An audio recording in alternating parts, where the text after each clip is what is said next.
귀한 한날을 저에게 하시고 하나님께 영광 돌릴 수 있는 기회 허락하여 주심에 감사합니다.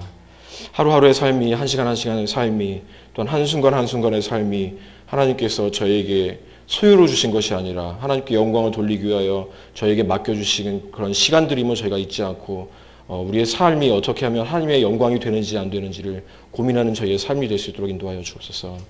주님의 귀하신 가르침을 통하여 이 자리에서 배우고 또한 이 배운 것을 또한 나아가서 사역에 잘 활용할 수 있는 우리 많은 형제님들 될 수 있도록 인도하여 주시고, 또한 각자의 처소에서 주님의 인도하심과 주님의 채워주심과 주님의 어루만지심을 느끼는 우리 모두가 될 수 있도록 인도하여 주옵소서. 이 시간 주님의 귀한 말씀을 나누려고 합니다. 저희 겸손한 마음을 허락하여 주시고 또한 저희 마음밭이 옥토밭으로 변할 수 있도록 인도하여 주셔서 이 말씀이 떨어져서 30배, 60배, 100배 열매를 맺는 귀한 시간 될 수 있도록 인도하여 주옵소서. 감사드리며 예수 그리스도 이름으로 간절히 기도 올리옵나이다. 아멘.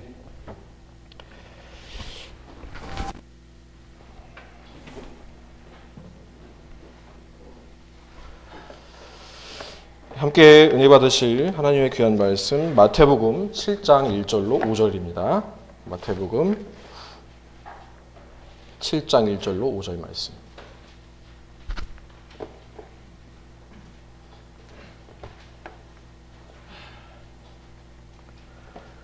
마태복음 7장 1절로 5절 말씀 한 절씩 교독하시죠. 제가 한 절 읽고 여러분 먼저 읽으시고요. 제가 먼저 읽겠습니다. 너희가 판단을 받지 아니하려거든 판단하지 말라.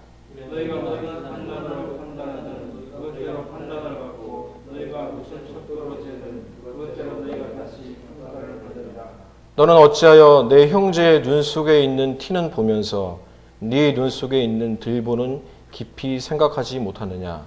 보라, 내 눈 속에 들보가 있는데 내가 어찌 내 형제에게 이르기를 내가 내 눈에서 티를 빼주겠노라 하였느냐. 함께 읽으시겠습니다. 너 위선자여, 먼저 네 눈에서 들보를 빼내어라. 그 뒤에야 네가 분명하게 보고 내 형제의 눈에서 티를 빼내리라. 아멘. 말씀의 제목은 우리를 먼저 되돌아봅시다입니다. 말씀 제목이 뭐라고요? 우리를 먼저 되돌아봅시다. 예, 제가 설교할 때마다 늘 말씀드리지만 설교가 끝날 때쯤 되면 이 설교의 제목을 기억하고 있는 사람은 설교자밖에 없더라고요. 다시 한번 뭐라고요? 제목이? 벌써 예, 우리를 먼저 되돌아봅시다.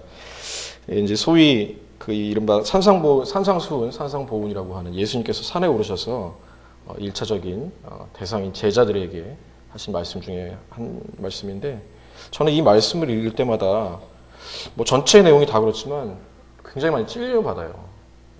특히 제가 목사가 되었는데 어떤 목사님은 그런 이제 간증을 하시는데, 자기가 신학교에 가면 굉장히 경건해질 거라고 생각이 됐대요.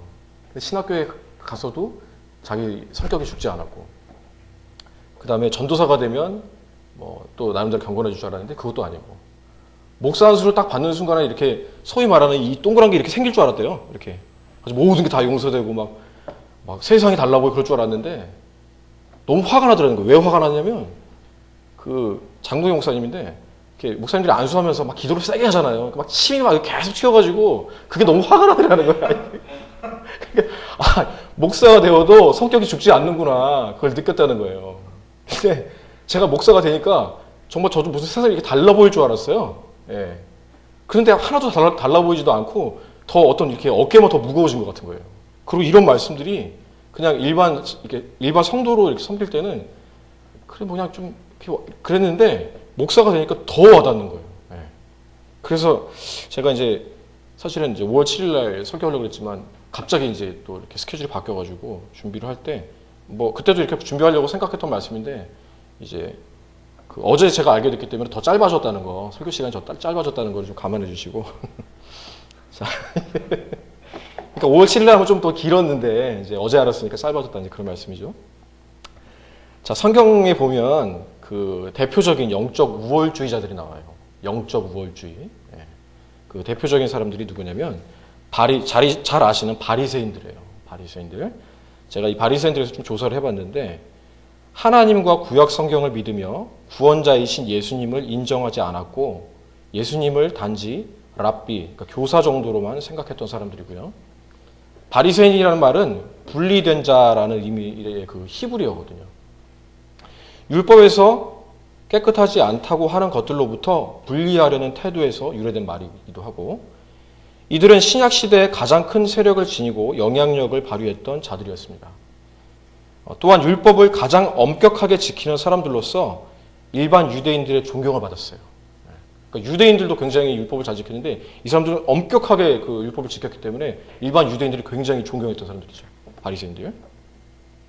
근데 복음서에서는 예수님과 바리새인 간의 갈등이 자주 등장하는데 그들은 너무 철저하게 율법을 지키려고 노력한 나머지 그들의 신앙 전통을 거의 하나님의 말씀과 동등하게 생각하게 된 것이고, 율법의 기본 정신인 은혜와 사랑을 잃어버린 것을 예수님은 안타깝게 생각하셨죠. 자, 그 다음에 이제 서기관들이 나오는데요. 그 예수님 시대의 서기관들에 대해서 이제 알아봤는데, 서기관은 영어로 이제 scribes라고 하고, scribe. 그러니까 scripture하고 같은 이렇게 어원이죠. 그러니까 말씀하고 관련된 사람들인 거예요. 율법을 복사하거나 연구하여 가르치는 전문 율법학자, 주로 레위 지파에서 나왔으며 세습 체계 안에 있어요. 그러니까 서기관들은 자녀한테 그걸 세습할 수 있었다는 거죠. 레위 지파면서. 왕정 시대의 서기관은 국가 중요 문서를 기록 혹은 정리하며 보관하는 역할을 했고요. 예수님 당시의 서기관은 율법 교사로서 바리새파에 속하며 사내들인 공회의 핵심 인물들이었어요. 그러니까 아까 얘기했던 그 바리새파 안에 이 서기관들이 다 들어가 있었던 것이죠. 근데 이 서기관들은 와전된 율법을 가르쳤으며 분명치 않은 추론적 생각을 가르쳤다는 거예요. 그러니까 말씀에 의거한 것이 아니라 그냥 추론, 자기들이 이렇게 생각한 거를 가르쳤다는 거죠. 또한 서기관들은 성경을 이야기하지 않고 조상들의 유전과 분명치 않은 추론으로 가르쳤고 하찮은 문제들에 시간을 낭비했고 자주 장황한 말들을 늘어놨다는 거예요. 말 길게 하면 이제 좋아할 것처럼, 그러니까 길게 기도하면 뭐 좋아하는 그런 것처럼. 그래서 서기관들의 설교는 마치 바싹 마른 흙먼지 같았다고. 또한 사랑이 결핍된 가르침이었다고 보통 이렇게 얘기를 합니다. 자, 예수님 시대에 이 바리새인들과 서기관들이 영적인 우월주의자들이었어요. 근데 우리가 이 시대에 살면서 우리 독립침례교회뿐만 아니라 많은 밖에 있는 교회들 보잖아요. 근데 여러분 잘 아시다시피 장로교는 어떤 우월주의가 있습니까? 예정론, 칼빈주의라는 거. 예정론이라는 걸 앞세워가지고 마치 자기들은 다 택함을 받은 사람들이라는 그런 우월주의가 있어요. 그래서 내가 아무리 전도를 했는데 이 사람 안 돼. 이 사람 불택자야. 이런 우월감이 있고, 그 다음에 감리교인들은 어떠냐면 자유의지를 강조해요. 그래서 구원을 심지어 잃을 수도 있다. 그래서 상대적으로 열심과 행함을 굉장히 강조하죠. 그러니까 요즘은 안 그런데 옛날에는 감리교회에서 굉장히 열심히 행하고 열심히 봉사하고 이런 사람들은 구원이 보장된 사람들이에요. 보장됐다기보다도 구원을 잃기가 조금 힘든 사람들. 그러니까 확실히 구원에 가까운 사람들이었고, 열심히 없고 행함이 없는 사람들은 감리교 안에서는 별로 이렇게 저 사람 구원이 의심스러워 이런 정도로. 그러니까 열심히 있고 행함이 많은 사람들은 그런 영적인 우월주의에 빠져 있었다는 거. 그 다음에 이제 문제가 되고 있는 순복음 교회들. 요즘은 조금 많이 변한 것 같긴 한데, 제가 어린 시절에 신앙생활 할 때만 해도 방언을 받지 않으면 구원을 받지 못한 것처럼. 그러니까 방언을 하면 확실히 구원을 받았고, 그게 영적 우월주의의 어떤 트레이드마크가 되어 있는 거예요. 난 방언한다. 너 방언 못하냐? 꼭 방언해야 된다. 방언의 은사 받아야 된다. 그게 구원과도 관련이 되어 있고 영적으로 우월하다는 거. 자, 이제 이 사람들은 그렇다 치고 독립침례교회에는 어떤 영적 우월주의가 있을까요? 여러 가지가 있죠. 이거 다른 얘기가 아니에요. 제 얘기예요. 제 얘기. 근데 제가 굉장히 찔림이 됐던 게 뭐냐면 야고보서 2장 1절 4절을 한번 찾아보겠습니다.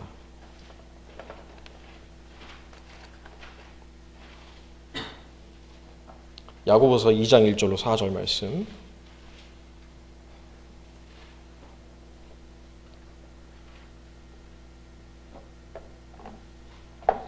우리 이승수 선생님 한번 읽어주시죠.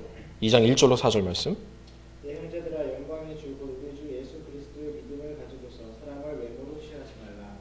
만일 너희 집회에 금반지를 끼고 아름다운 옷을 입은 사람이 들어오고 또 허름한 옷을 입은 가난한 사람이 들어올 때 너희가 화려한 옷을 입은 자에게 관심을 기울이며 그에게 이르되 여기 좋은 자리에 앉으소서 하고 또 그 가난한 자에게 이르되 거기 서 있든지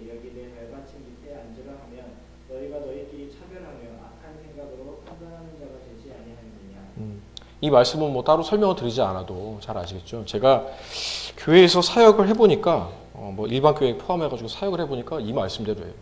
이 말씀을 솔직히 벗어날 수가 없더라고요. 그러니까 특별하게 노숙자를 대상으로 목회를 하시는 목사님들 빼고는 저도 그렇게 돼요. 예. 좀 이렇게 허름하고 남루한 옷을 입고 들어오면 왠지 이렇게 마음에 좀 거리낌이 생기고 그래요. 예. 안 그러려고 노력을 하는데도 그렇단 말이죠. 예. 그 어떤 예가 하나 있어요. 그러니까 크리스천 학교를 하고 있는 그 두 교회가 있는데 한 교회의 크리스천 학교에서는 그런 뭐랄까 이런 밖으로 드러나는 것들에 대해서 굉장히 강조를 했어요. 그러니까 내면적인 것보다는 밖으로 드러나는 것을 굉장히 강조를 했어요. 근데 그런 굉장히 강조를 했는데 어떤 이렇게 이유로 인해서 상처를 받아가지고 그 학생이 다른 학교로 간 거예요. 똑같은 그러니까 크리스천 학교 어떤 교회에서는 크리스천 학교에 갔는데 이 학생들이 와가지고는 막 정장을 입고 교회 예배 시간에 정장을 입고 오고 근데 아무리 봐도 그러니까 옷만 정장이지 속은 좀 아닌 것 같아서 이제 선생님이 물어봤겠죠. 너희들 왜 교회에 이렇게 정장을 입고 오니? 그랬더니 우리는 전에 있던 교회에서 그렇게 배웠다고. 그랬더니 선생님이 그랬대요. 그러면 다음 주부터는 너희가 원하는 그런 옷을 입고 와라. 그랬더니 그 다음 주에 미니스커트에다가 찢어진 청바지에다가 막 이렇게 입고 왔다는 거예요. 그래서 그 선생님이 그 아이들에게 예수님을 다시 전하고 그들의 내면이 바뀔 때까지 기도하고 기다려주고 인내했다는 거예요. 어떻게 됐을 것 같아요? 그 내면이 바뀌니까 복장이 자연적으로 바뀌더라는 거죠. 근데 우리는 어쩌면 독립심리교회가 다 그런 것은 아니지만 무언의 어떤 그런 압박들을 주고 있는 건 아닌가 저도 생각이 돼요. 그래서 제가 심지어 예전에는 이 넥타이의 기원도 제가 다 이렇게 조사를 해봤어요. 그랬더니 교회하고 전혀 상관이 없고 오히려 군대하고 상관이 있더라고요. 예.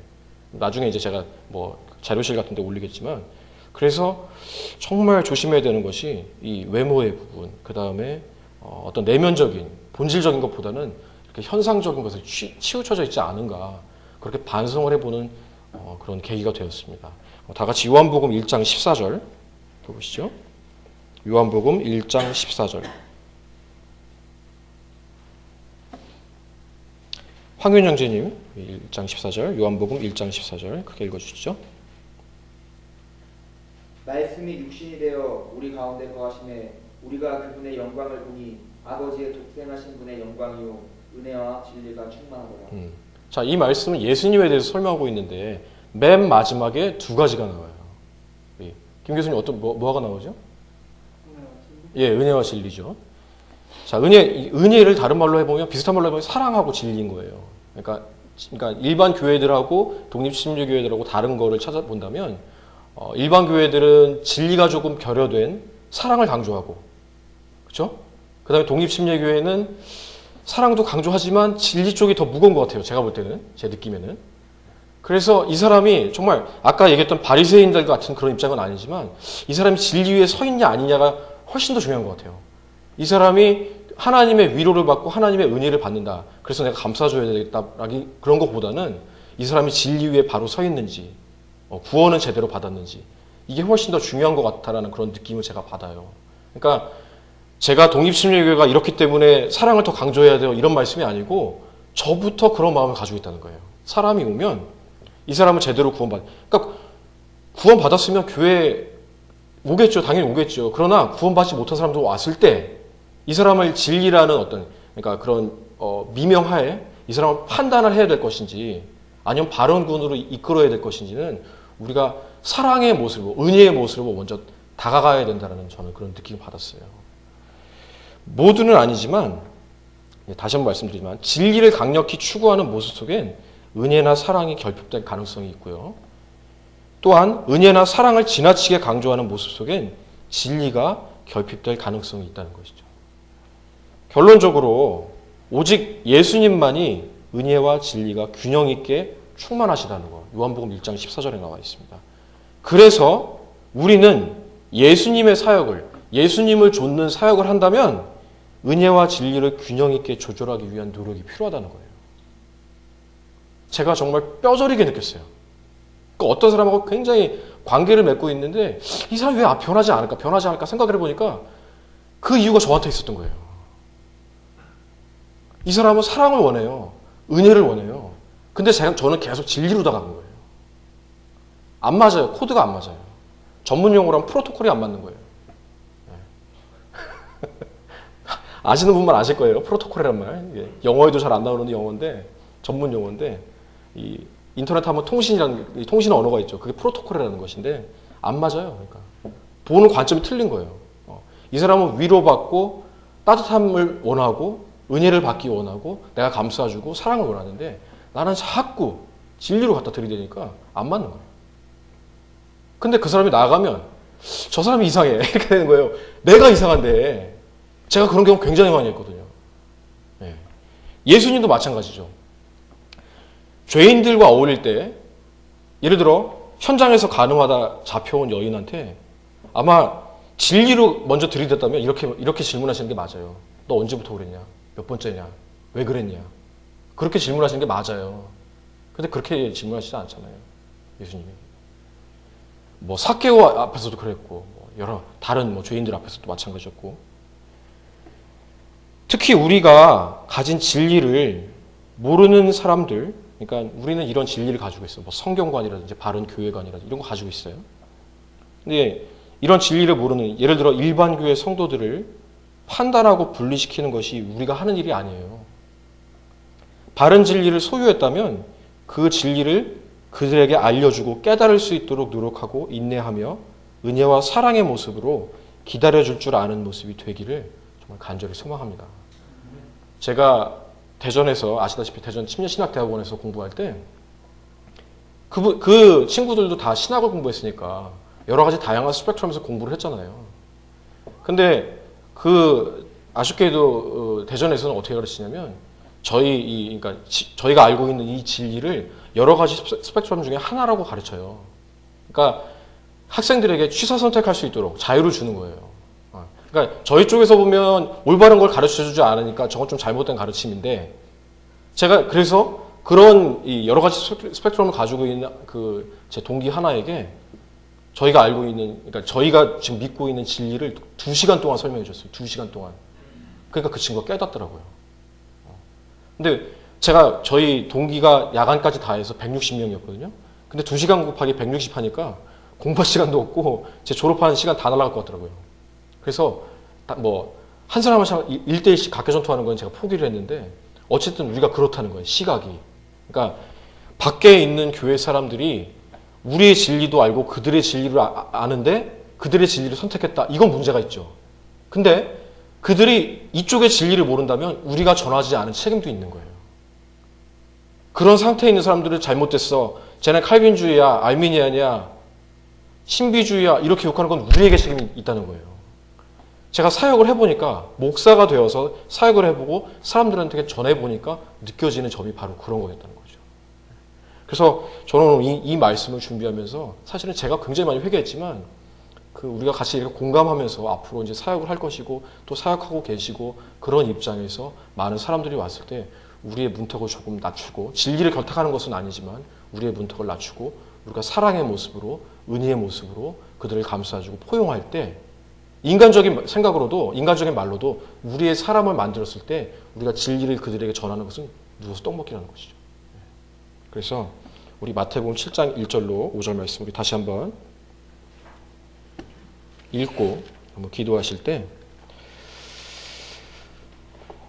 오늘 말씀이 혹시 저의 모습은 아니었는지를 한번 되돌아보는 시간이 됐으면 좋겠고, 앞으로 저에게 그런 상황이 닥칠 때 이 말씀을 기억하면서 상대편을 판단하고 상대편을 정죄하는 것이 아니라 그 나머지 세 손가락을, 정죄하는 그 손에 나머지 세 손가락은 나를 향해 있다는 것을 우리가 기억하면서 우리 사역에 승리하고 예수님을 따르는 그런 우리 사역을 할 수 있게 되기를 우리 함께 기도하시겠습니다. 우리 마태복음 7장 1절로 5절 말씀 우리 한 목소리로 우리 읽으시고 기도하시겠습니다. 시작.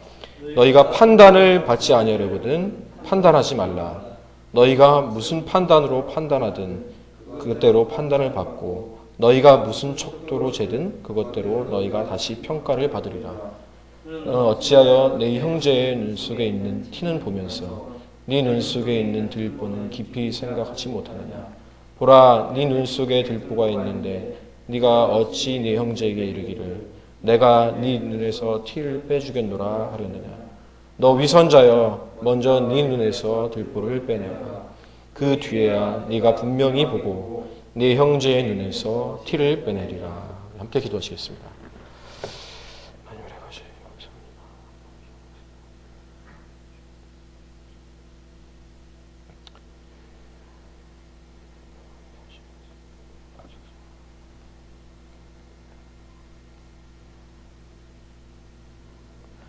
하나님 우리 아버지 참으로 감사합니다. 오늘도 귀한 시간 주님 말씀을 통하여 저희 다시 한번 깨닫고 생각할 수 있는 귀한 기회 허락하여 주심에 감사합니다. 오늘 말씀에서처럼 저희의 삶 가운데 저희의 사역 가운데 혹여 이런 모습이 있었다면 저희를 먼저 돌아볼 수 있는 저희 마음들이 될 수 있도록 도와주시고 또한 나로 인해서 상처받았던 사람들이 있다면 그들을 생각하며 그들에게 다시 찾아가서 예수 그리스도의 은혜와 사랑을 전하고 그들과 관계를 회복할 수 있는 저희들 될 수 있도록 인도하여 주옵소서. 주님의 귀한 진리를 지니고 있으면서도 이것이 마치 다른 사람들에게는 정말 예리한 칼처럼 양날 달린 검처럼 그들을 죽이지는 않았는지 또한 저희 방법을 잘 생각해 볼 수 있도록 인도하여 주시고 저희의 이 오늘 귀한 말씀이 우리 삶 가운데 우리 사역 가운데 늘 역사하셔서 우리를 더욱더 겸손케 하여 주시고 우리가 낮은 자세로서 그들에게 예수님의 사랑의 모습을 보일 수 있는 저희들 될 수 있도록 인도하여 주옵소서. 이제 세상에 나가 살 때에도 저희 예수 그리스도의 귀한 향기를 드러낼 수 있는 저희 삶들이 될 수 있도록 인도하여 주시고 각자 맡은 처소에서 최선을 다하며 세상의 본이 되며 소금과 빛의 역할을 잘 감당할 수 있는 우리 모두가 될 수 있도록 주님 친히 인도하여 주옵소서. 모든 것 감사드리며 예수 그리스도의 이름으로 간절히 기도 올려옵나이다. 아멘.